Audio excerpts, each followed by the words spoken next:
Bismillahirrahmanirrahim. Assalamualaikum warahmatullahi wabarakatuh. Halo teman-teman, tahukah kalian mengapa ada beberapa memori atau ingatan yang bertahan sangat lama seperti ingatan kalian tentang mantan misalnya atau tentang lagu-lagu yang bagus. Dan ada juga memori yang bertahan tidak terlalu lama. Ya masih bertahan tapi tidak terlalu lama seperti misalnya materi-materi yang Anda pelajari semalaman sebelum ujian besok, untuk ujian besok. Nah, biasanya itu akan banyak yang terlupakan. Atau ada juga memori yang bahkan baru 1 atau 2 langkah sudah hilang, seperti daftar belanjaan yang disuruh ibu. Ya, hasilnya minyak 1 liter dan gula 1 kilo jadi kebalik. Minyak 1 kilo dan gula 1 liter. Ya kan? Terus, bagaimana itu bisa terjadi? Ya, mari kita bahas bersama-sama bersama saya Al-Taqa Muhammad Asobron dengan NIM 20090000151. Ya, walaupun video ini dibuat untuk UAS, tapi saya akan berusaha untuk menerangkan atau menjelaskan dengan singkat dan padat.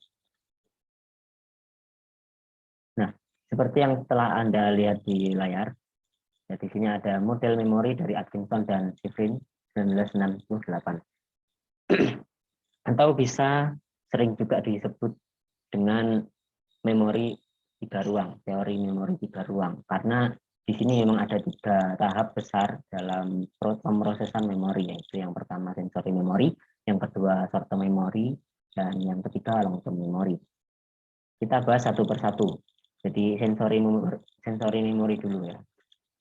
Sebelumnya ada sensor input atau sensor-sensor yang diterima oleh tubuh dari panca indera, ya panca indera yang 5. Untuk indera ke-6 nggak usah.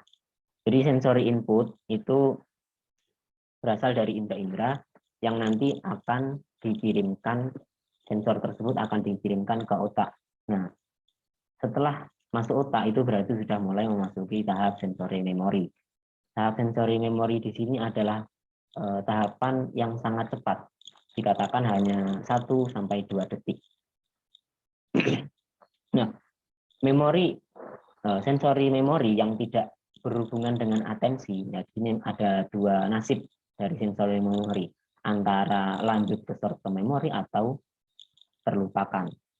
Sensory memory yang tidak berhubungan dengan atensi, yang tidak mendapatkan perhatian lebih, maka akan terlupakan. Misalnya Anda membaca di pinggir jalan saat naik mobil atau naik bus, itu Anda membaca toko-toko di pinggir jalan, tentunya Anda tidak akan mengingatnya dengan lama, mungkin 1 atau 2 detik sudah berganti dengan memori yang baru lagi. Mungkin Anda di depan sudah baca toko baru, nama toko baru atau gedung baru. Nah, itu berbeda jika Anda memberikan sensory memory, sensor dari indera tersebut atensi, maka itu akan berlanjut ke short term memory. Short term memory seperti itu bahasa Inggris ya. Ya, short term memory itu short pendek, term apa nggak tahu saya, memori. Jadi short term memory adalah memori jangka pendek. Oh, term berarti jangka. Short term memory jangka pendek. Saya memang. Ya, terus short term memory ini juga tidak terlalu lama bertahan ya. Memang namanya jangka pendek. Disebutkan sekitar, ya ini ada penelitian dari Peterson dan Peterson, sekitar 18 detik. Ada penelitian lain yang mengatakan 20-30 detik, ya itu nggak lama sih sebenarnya. Tapi ini adalah tahapan selanjutnya dari sensory memory yang diberi atensi, maka akan masuk ke short term memory atau memori jangka pendek. Nah, untuk memori jangka pendek ini adalah memori yang selalu kita gunakan sehari atau dalam beraktivitas sehari-hari. Makanya disebut juga working memory atau memori yang bekerja. Nah, nasib dari short term memory ini juga ada 2, antara berlanjut ke long term memory atau displacement, dilupakan. Sama sih, semuanya juga seperti itu. Bisa dilihat kan, ini dilupakan juga. Nah, untuk short term memory sendiri ini ada tahap yang namanya chunking. Ya, chunking itu pengelompokan. Jadi misalnya untuk memudahkan untuk memudahkan mengingat, biasanya manusia itu mengelompokkan item-item secara pisah-pisah. Misalnya nomor HP kan 12 ya. 08 berapa? Nah, 44 dikelompokkan dengan 44. Nah, untuk itu supaya apa? Supaya memudahkan mengingatnya gitu. Nah, biasanya yang bisa diingat dalam sekali mikir itu ada 5 sampai 9 item. Nah, juga di short term memory ini mulai ada persepsi yang digunakan manusia.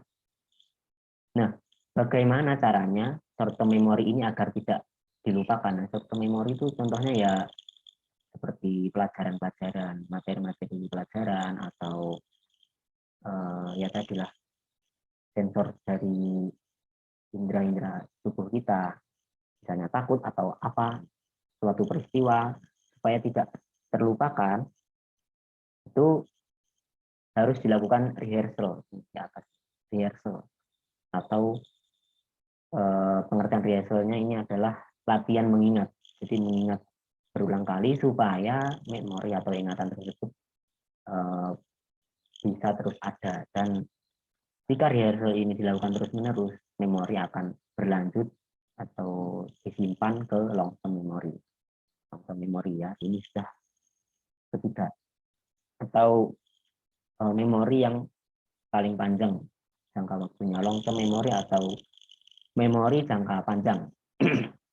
Ini tidak ada jangka waktu, tidak ada batasnya juga penyimpanannya.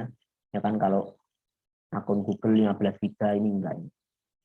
Kalau menurut penelitian ada, saya pernah baca itu sekitar 3 juta jam film. Ya, kayak Anda melihat 3 juta jam film. Nah, seperti itu kapasitas dari long term memory asli. Namun ya untuk penyimpanannya ada juga yang susah tidak dilupakan sebenarnya. Cuman ada dua nasib juga. Yang pertama retrieval, atau jika working memory ini, short term memory kan memori yang bekerja tadi ya untuk aktivitas sehari-hari.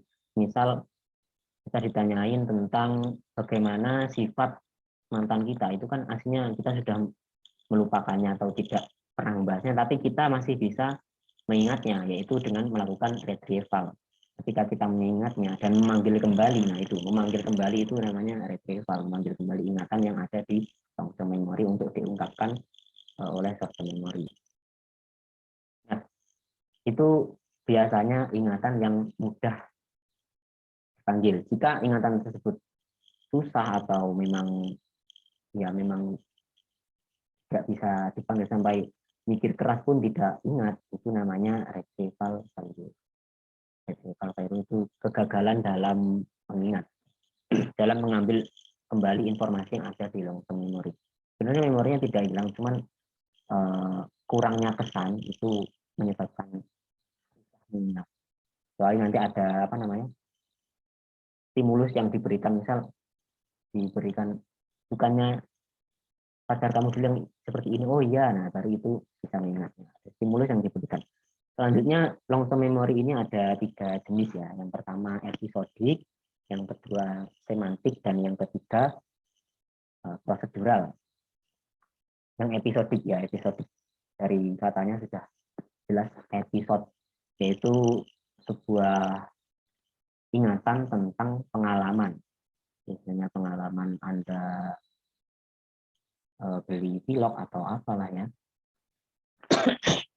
Kalau pengalaman Anda berkenalan dengan artis, atau mungkin itu yang biasanya memori ini yang berkesan. Jadi pengalaman-pengalaman Anda yang berkesan akan masuk ke long term memory dan digolongkan kepada episodik. Yang kedua ada semantik. Semantik itu ingatan-ingatan tentang fakta yang sudah dari dulu. Jadi misalnya 1 tambah 1 sama dengan 2. Anda akan mengingatnya sampai tua sih. Terus misal Pancasila itu juga susah banget hilangnya ya, karena memang hal-hal mendasar. Nah ini hal-hal mendasar ya. semantik itu hal mendasar, itu akan sangat lama berada di otak. Kalau orang Islam ya mungkin rukun iman, rukun Islam. Terus yang ketiga, memori prosedural. Prosedural ini lebih seperti ingatan tentang skill. Tapi bukan berarti ia bisa diungkapkan dengan mudah. Seperti Anda bisa naik sepeda. Ya, bisa lah ya. Kalau nggak bisa, mending belajar. Ya, misal Anda bisa naik sepeda dari kecil, Anda bisa naik sepeda dengan lancar. Tapi untuk sekarang Anda mungkin atau masa depan Anda ingin mengajari anak Anda untuk naik sepeda itu akan susah. Susah untuk ngomonginnya. Jadi prosedural ini lebih ke ingatan tentang proses dalam melakukan sesuatu, dalam menggapai suatu hal. Tuh, misal, tapi ini tidak sadar. Jadi tubuh kita yang melakukannya dan ingatan kita mengingat gerakan-gerakan tersebut, tapi tidak dengan teorinya. Seperti itu. Ya kurang lebih seperti itu. Nah, makanya kenapa ada memori yang sangat pendek. Ya, berarti memori yang sangat pendek itu tadi namanya sensory memory yang kita gunakan sehari-hari dan bisa saja hilang. Itu seperti materi pelajaran tadi ya, itu namanya short term memory atau memori jangka pendek. Jika Anda tidak mengulanginya, tidak berusaha mengingatnya, maka akan hilang. Yang ketiga, long term memory, yaitu memori-memori yang tersimpan sangat lama karena kuatnya kesan yang ditimbulkan saat memori masuk. Sekian dari saya. Assalamualaikum warahmatullahi wabarakatuh.